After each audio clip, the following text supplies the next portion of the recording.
Hotels abound everywhere. When you're looking for a cozy, comfortable, luxury, and environment that will take you to the zenith of your expectations, AMT Residential Hotels is the place. The rooms are designed to be your home away from home. We have services, both bar, room, and kitchen are all 24 hours. We have an Olympic-sized swimming pool and our gym to keep your body fit. Our staff are excellent as they welcome you with royalty. Come shake your body as our nightclub opens every Friday with Asu Barbecue. Asuya joints available all day. We have a whole capacity of about 1,500 for your occasions. Welcome to AMT Presidential Hotels, Kilometer 5, Ilesha, Owo Expressway, Akure, Ondo State. Telephone 081 4633 5949 and also 1222 6282. AMT Presidential Hotels. Comfort and class redefined. Brand new from Nta.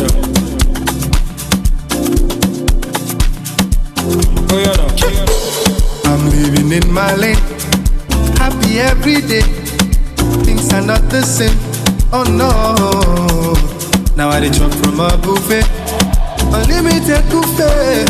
Why another fear? Cause I know it's more than enough for me. Ocean no fit fish, highway no get limits.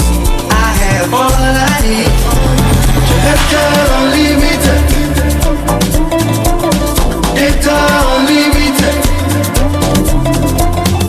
To enjoy unlimited data on your devices, visit airtel.com.ng/HBB.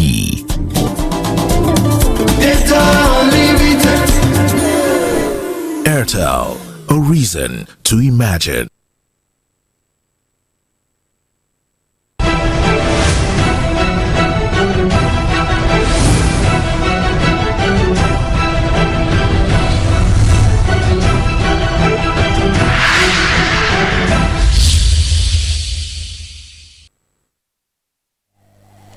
On the news tonight, federal government intensifies efforts on local vaccine production and drug development. House of Representatives advocate equitable cadre distribution across public service. And security agencies receive training on drafting of subsidiary legislation. Good evening and welcome to Nta Akure News at 7. I am Abdul Karim Ahmed. Now the news. In a bold push to strengthen Nigeria's medical independence, the federal government has unveiled fresh plans to boost local vaccine and drug development with a renewed focus on tackling tropical diseases. Fatima Sanusi Karai reports that the move is part of a national strategy to reduce dependence on foreign pharmaceuticals and advance homegrown solutions.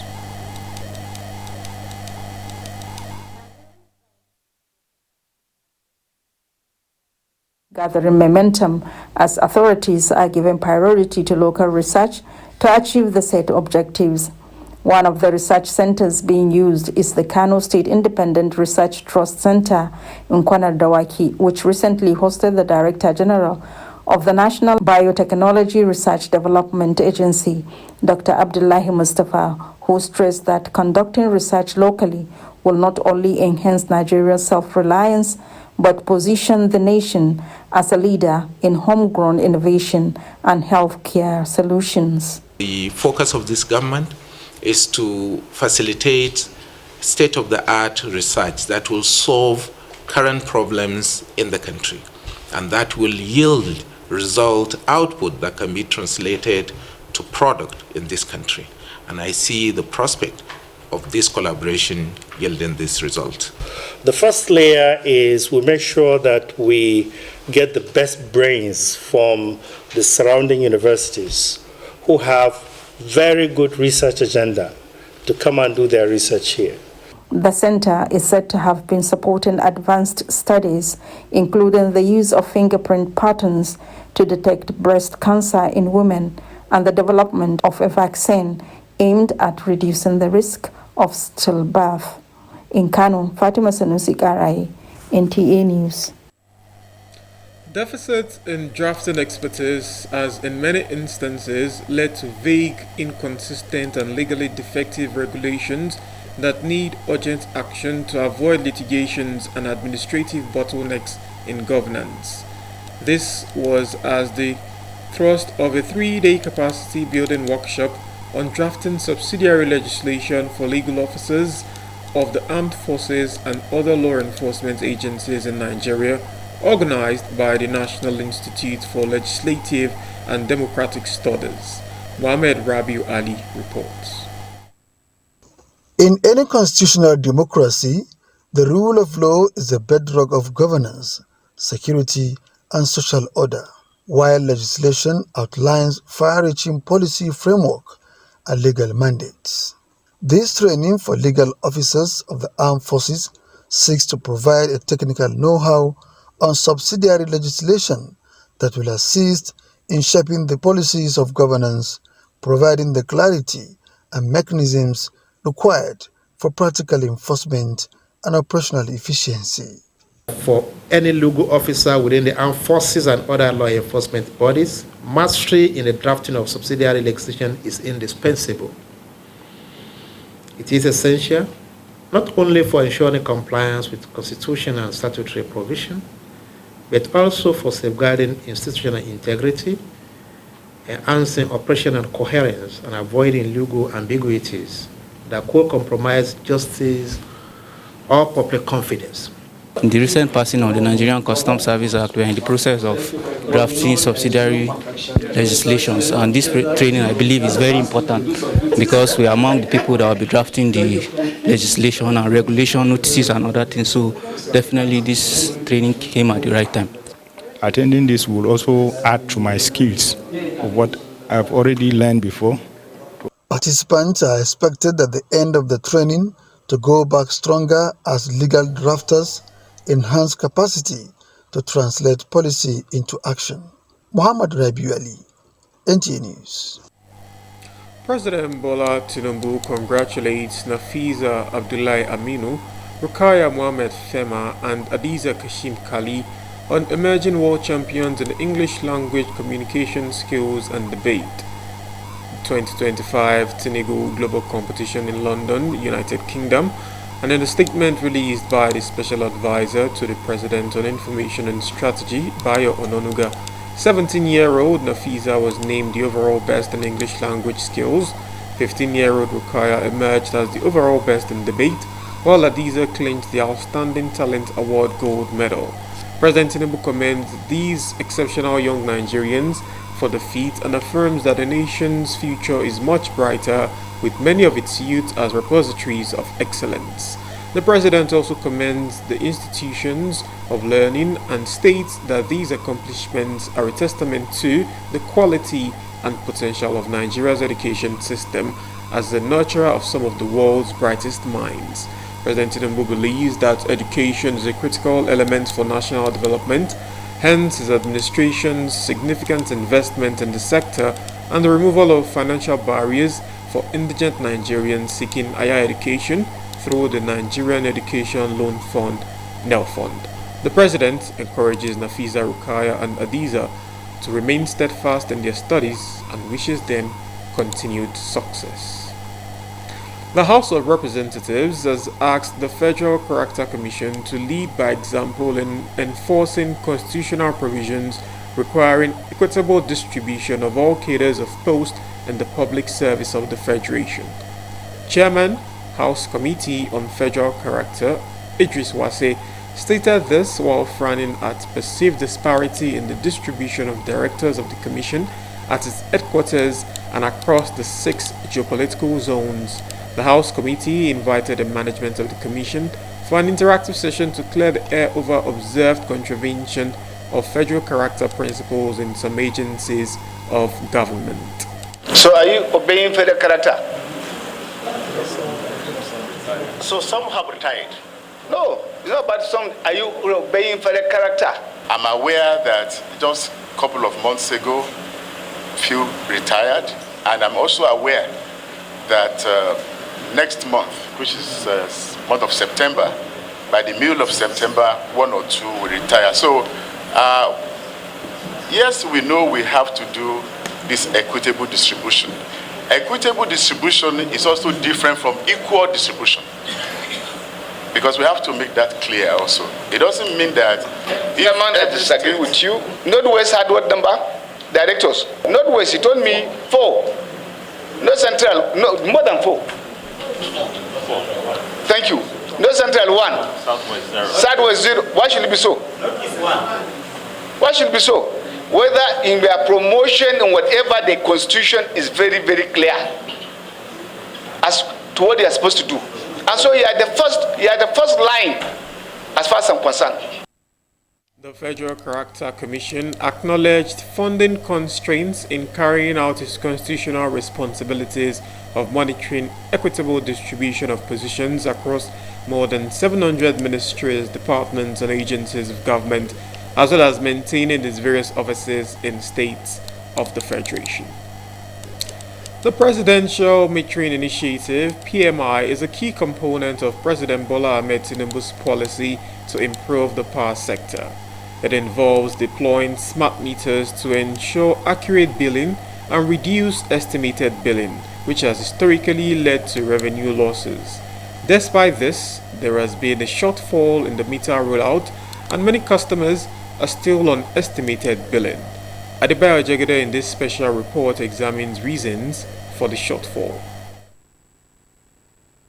Considering the strict monitoring and controls over power consumption that customers with prepaid meters have, the overwhelming preference for this metering system by majority of Nigerians cannot be wished away. However, industry watchers say the practice by some consumers bypassing and tampering with their meters are contributory reasons for the non-availability of prepaid meters to the public. I prefer the prepaid meter. Bypassing of meter is an offense, which is not really good for our country. The NEPA people also supposed to know what to do concerning the bypassing. The issue of estimated billing and the prepaid meter, I think the difference is clear. One, you were able to monitor the way you use electricity, and then the other one, since there is no way of estimating it. The estimated billing system, on the other hand, has oftentimes led to infractions between electricity distribution companies and consumers due to exorbitant billing. Reacting to this situation in Ondo State, the special advisor to the state governor on power, Johnson Jayola, says the government is committed to electricity metering and transparency in the billing system, as it is the only way the people can be encouraged to pay for what they consume. The federal government of Nigeria has decided to decentralize electricity market by the orders of the Nigerian Electricity Regulatory Commission. Having decentralized metering, which is one of the components of electricity, has also been deregulated, which means that people can take meter from anywhere. Incidentally, it is in our law, the Ondo State electric sector, power sector law. It is there that every consumer must be metered.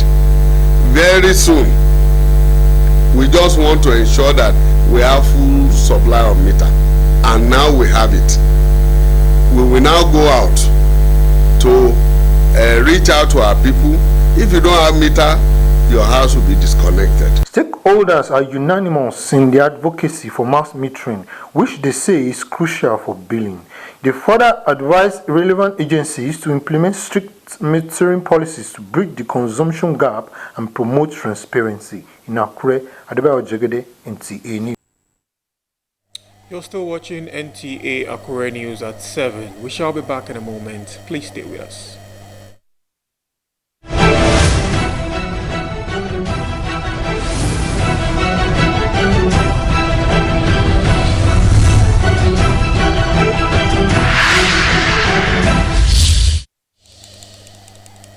You're welcome back.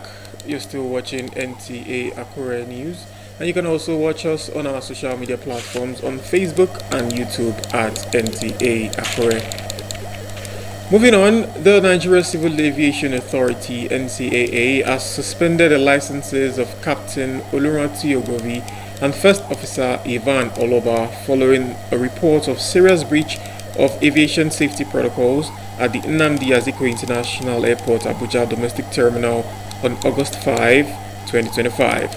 A preliminary investigation revealed that the pilots initiated departure procedures without adhering to mandatory pre-departure clearance protocols, endangering ground personnel and airport users. NCAA says the suspension will remain in effect pending the outcome of a comprehensive investigation into the incident. Now let's join Abdusalam Olajide on Business News.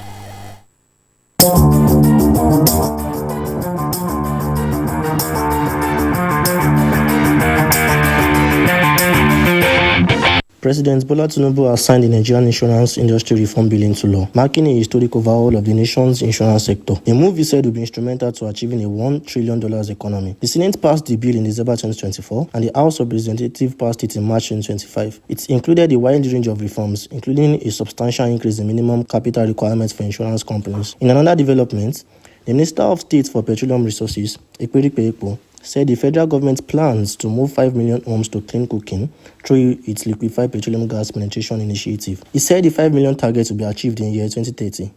ECO disclosed that free gas cylinders have been distributed across the country, except in Southeast. The gas minister stated that the ongoing Nigerian Annual International Conference and Exhibition, organized by the Society of Petroleum Engineers in Lagos. Lastly, on business news, the federal government has restated its commitment to driving the commercialization of locally developed innovations as part of its broader push to industrialize Nigeria through the Nigerian First policy. The Minister of Innovation, Science and Technology, Uche Nanji, made this known at the opening of the 2025 edition of the Nigerian Manufacturing and Equipment Nigerian Raw Materials Expo held in Lagos. And that will be all on business news in Akure. Rajidi Abdusalam, NTA News.